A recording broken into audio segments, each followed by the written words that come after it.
Namaste, Jai Bharat.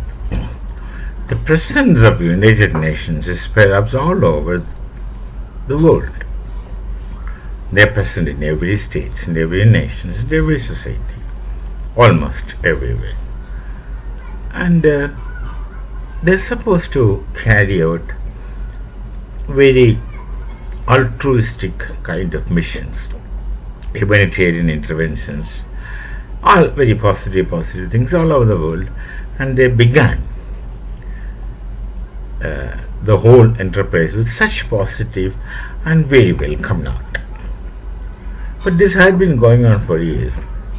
Then something else happened which no one knew, or rather we were not really aware of, because we were not that bothered and concerned of going into inspecting what is the structure of the UN, what kinds of people are there working in the UN, and what things they do, etc. People overlook. They take these things for granted as a very positive step. But then something else happened in between. Over a period of time, the left liberals and radical Islam had got into the United Nations in very large number. The left liberals are a very interesting character. They speak very intellectually chocolated rubbish, and they keep speaking such things to such extent which no one understands, but yet it appears to be something very serious, very intellectual kinds of theories, etc. etc.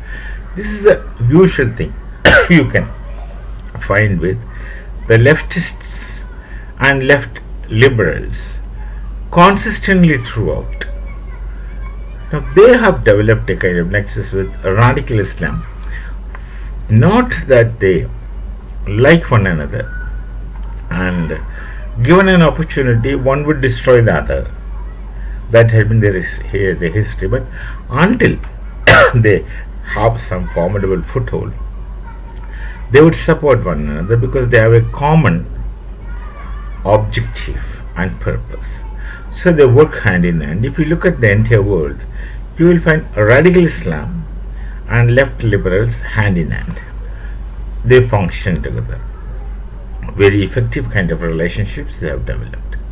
Now these two have slowly got into the UN and started working for them. Many of them were working for them. They got employment, etc. in them, and they started holding key positions to the extent of decision making. Now, all the operations of the UN, where it subsequently started supporting the terrorists, indirectly.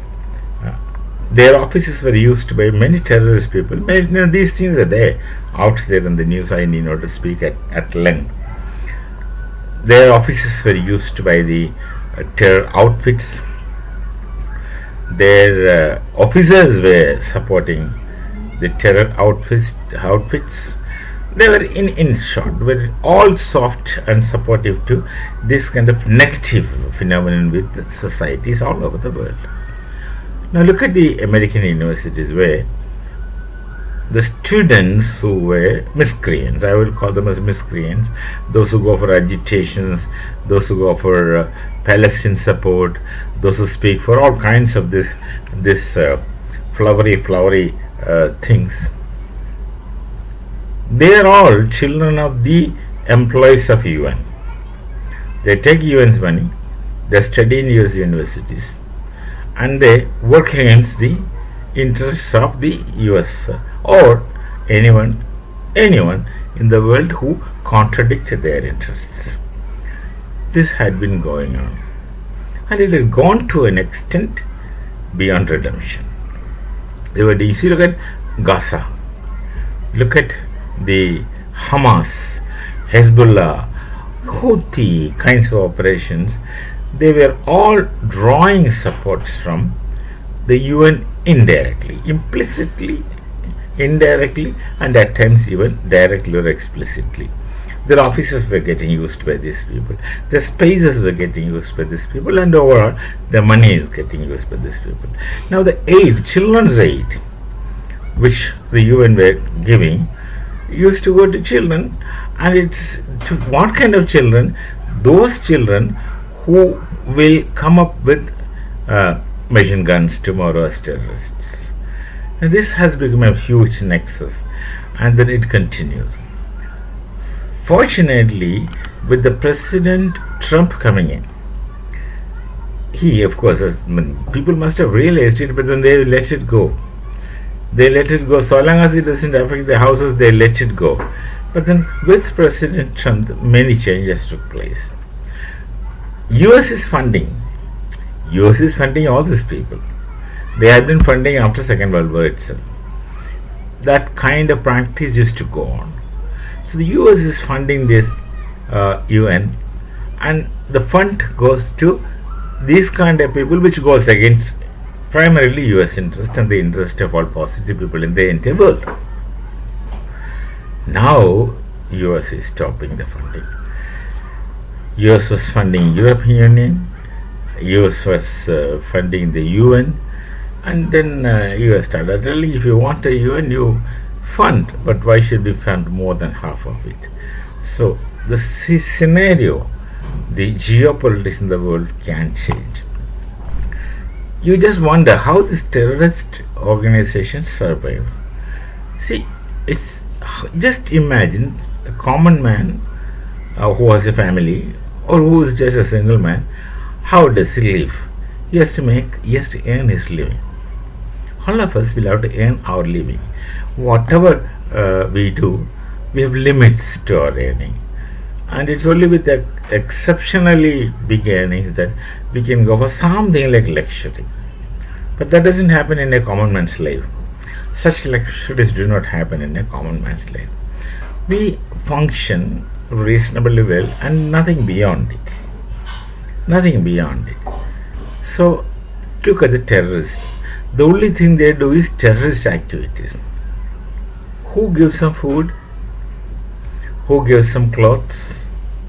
Who facilitates their other things? And the leaders of the terrorist organizations live in exceptionally unimaginable luxury.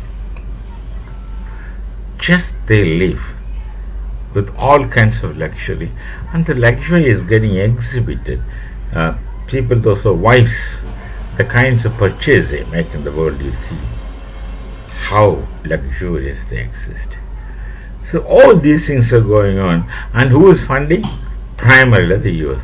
Of course, President Trump has rightly realized that this money is going to all kinds of wrong people, which are going against them. They make a 9/11 again. The 9/11, these people's product. So it has become a huge kind of irredeemable nexus of estranged human beings who don't give much to human values. They speak of humanism, but they don't care for human values. Like the Pakistanis who speak about human rights in Kashmir, they have no human rights in their own houses. Forget about their society, forget about even Kashmir, forget about any other place. Their own houses, Pakistan houses, to what extent they can practice if they understand what human rights are. Women are not treated as equal, and women are ill-treated. I don't know how to speak more than this.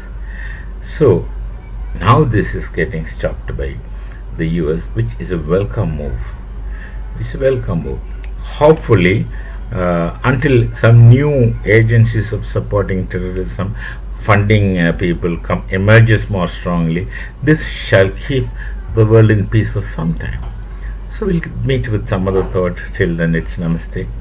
Jai Bharat and Jai Shri Ram.